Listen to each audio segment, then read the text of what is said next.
Record. Hey students, a very warm welcome to Arihant Online Academy, and here in this session we are going to discuss a very simple concept of C programming, that is, if any character is input by the user, how to recognize whether the input alphabet is vowel or not, whether it is vowel or consonant, using switch case expressions. How? Just focus.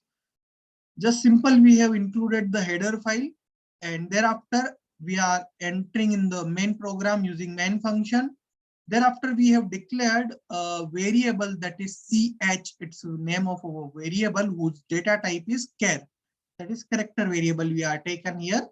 Now this printf statement is for user that enter any character. User is going to enter any character either in the form of lowercase, either in the form of uppercase. Whatever character is entered by the user, that is going to be stored at the address of ch. Ch is the name of our variable.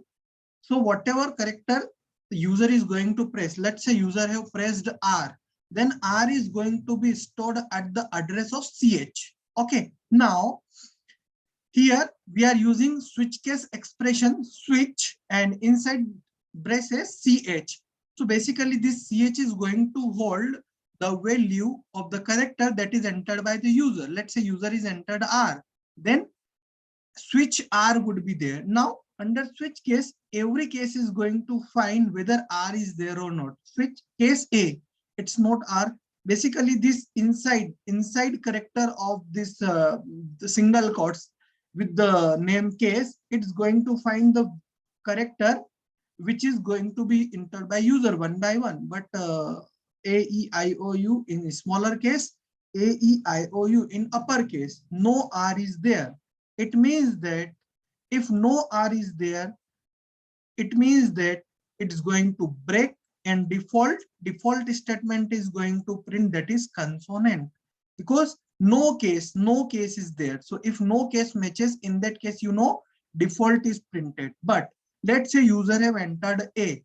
In that case, if user have entered A, printf vowel would be printed, because if case is matched, it's going to be stay here, it's going to down, and thereafter this printf statement is going to work. But if no case is matched out of this, then default statement, that is it's consonant, it's going to print. So this is a simple logic using switch case expression, how you can find whether any alphabet is vowel or consonant. I hope you got it. Very simple program. Further, any doubt, any confusion, any query, you can comment us. I will try to resolve them as early as possible from my side. Thank you so much, guys. Do watch it. Stay tuned with us for more such videos. Have a nice day, guys. Jai Hind, Jai Bharat.